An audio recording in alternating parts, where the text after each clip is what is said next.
my background, yeah, coming, growing up with rock and roll, like, and then, like, in some way opening or discovering this richness of Brazilian music, for instance. So it's really beautiful blend of those two, and then also as they were all Gilberto Gil, Jorge Ben, they were all digging African roots as well, and they also had not only touch through London with this with Bob Marley, Jimmy Cliff, and reggae scene.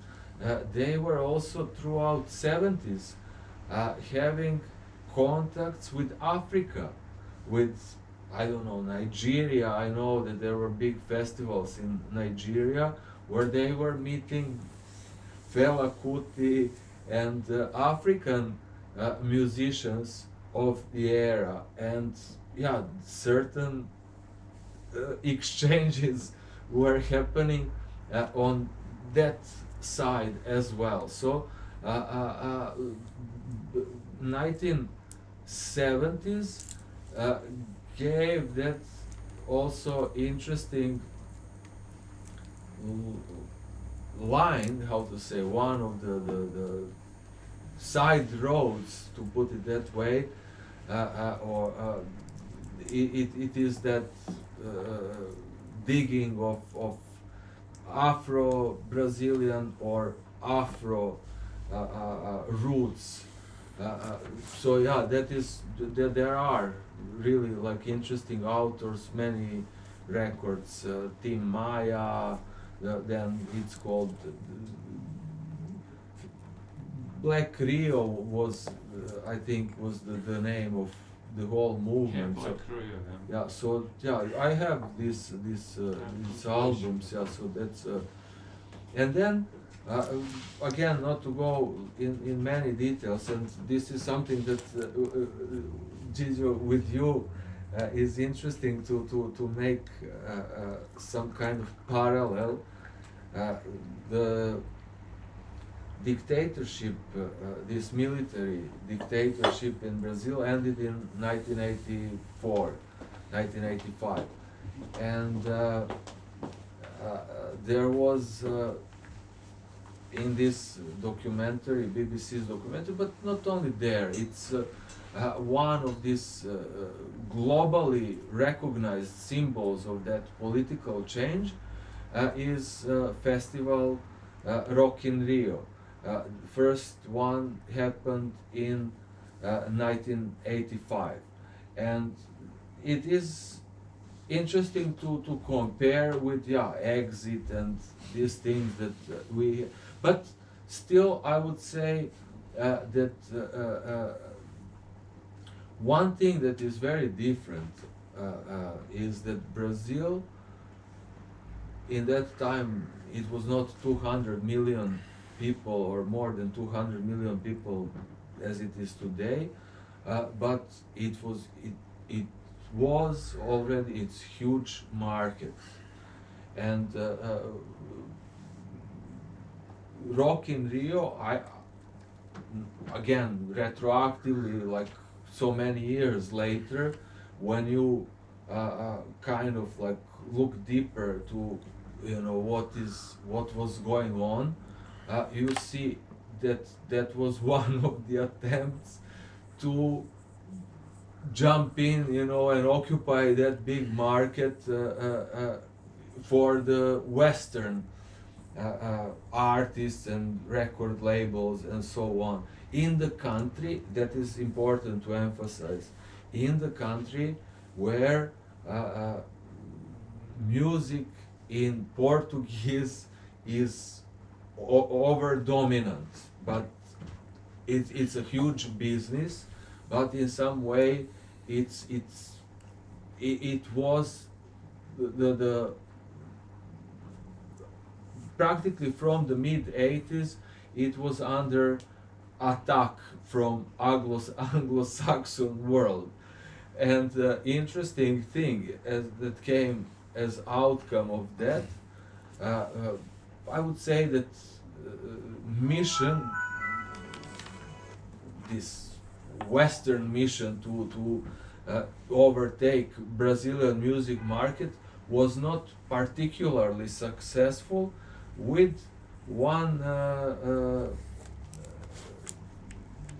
jedan izuzetak, with one exception, and that is heavy metal, because heavy metal really got rooted, particularly among white middle class, younger or mid generation. So many of these cultural theorists or critics, however you want to call them, claim that this democratization of Brazil in the field of music didn't bring anything new and anything original to Brazil. That practically first new thing happened with that mangue beat that I showed you yesterday, that movement from Recife, particularly from Pernambuco, from Northeast, that was again challenge to the centers, to Sao Paulo and Rio, and cultural production that was coming from there. So I would like you to give me now some questions or suggestions, or I can just go Sure. through some more of these clips that I prepared. You remember yesterday we mentioned Pichote Mm-hmm. from Hector Babenco, Yeah, who yeah. influenced Mhm. Nick Cave and Mm-hmm. a lot of Western rockers. It is about that kid. Yeah, Who actually, you know the story, right? I have film here actually. Yeah, well, but What is the story? It's about the underage kid who turned criminal because of the very cruel circumstances in Brazilian favelas. And then, maybe 10, 15 years ago, we watched that serial, City of Gods. You remember that one? City of God, yeah. Yeah, when, they exposed all those 60s, where all these kids turn into the gangsters, right? So It's But it's practically from favela. it's a fiction. Yeah, but it's It's based fiction. on reality. I was Yeah, a teacher in a but favela. Pichote is not actually. fiction. Pichote is based on. No, City of God is also here is Pichote. City of God is also based on. Well, I mean, I would say even that is not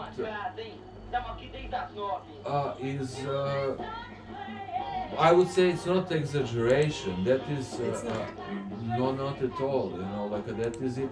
That director or the team that made City of God made a documentary about same topic that served as some kind of preparation, let's say factual preparation I've for seen the feature film. And you see that, I mean, nothing is that was inspired with the real I mean, real life. it's the Brazil is still one of the top 10 countries by homicide. The number of homicide, it's like for some years there are like,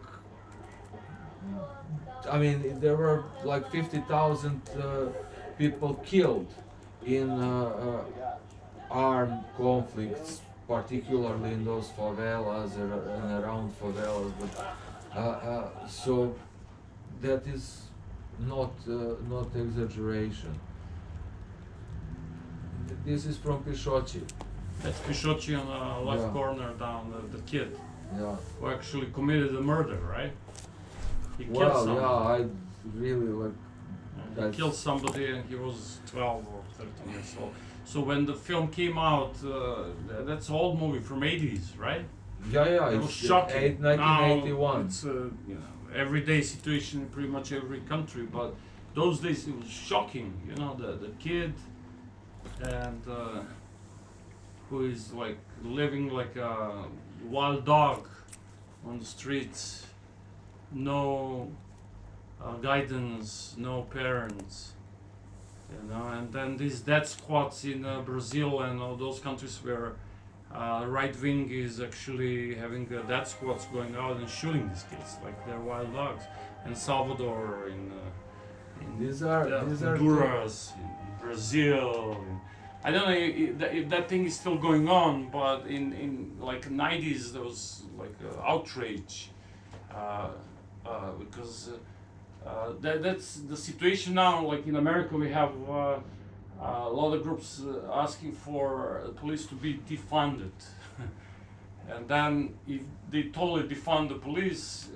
I think the right wings will organize themselves in a private police, and you know they won't respect any law. You know, they will just shoot anybody who's treading their interests.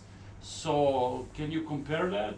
Well, I would say that in Brazil, like this explosion of violence came, probably from 80s on. It's interesting. I was mentioning here that Brazil is one of the. It was for decades #1 country in social inequality.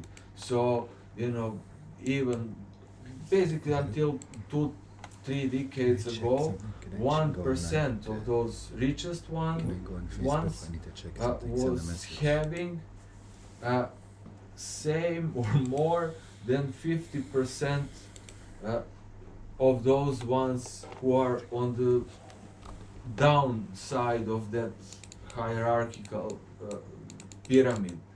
So these discrepancies are Huge. I mean, unbelievable, I would say. When I was talking about this cousin of mine who is helicopter pilot, I didn't say one little detail that Sao Paulo is the city with most helicopters in everyday traffic. So there are not 1,000, but close to 1,000, more than 500, let's say between 500 and 1,000 helicopters that are operating on like everyday basis as taxi for rich ones who can go by helicopter to have coffee. So you have that kind of relations, and on the other hand you have people that don't have for the bus tickets to pay for bus tickets. So these are extreme inequalities. And what happened, this your friend Vlada that was here talking about different realities that he encountered in different African countries, and I don't remember exactly which country he was mentioning, but he was telling how people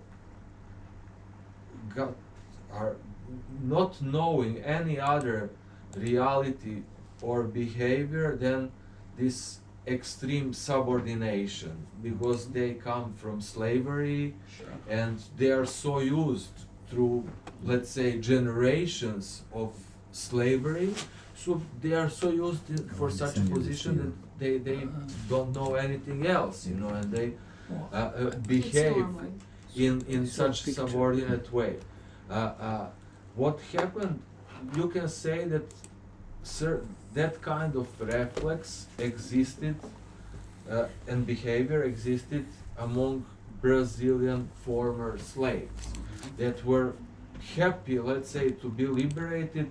It didn't matter so much for them that they will be just servants of the rich. They were satisfied with that position for some time. But then, it comes this material world, material society, television that provides new role model, commercialization, and so on.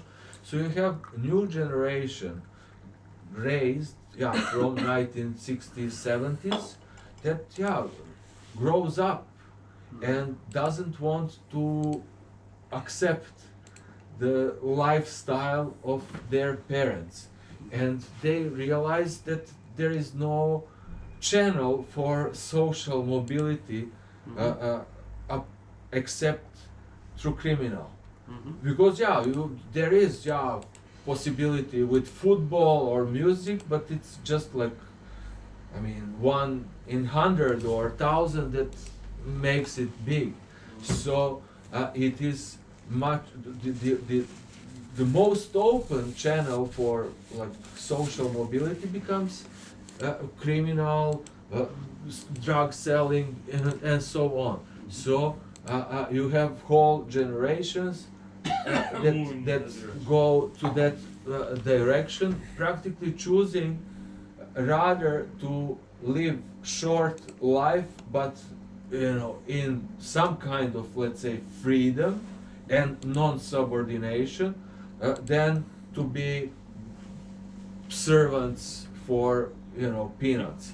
And that is I would say partly the explanation. And then of course that extreme inequality and extreme injustice, because it's what I wrote in the book. It's a society that from the beginning was not providing even illusion of justice, of equal chances for everyone.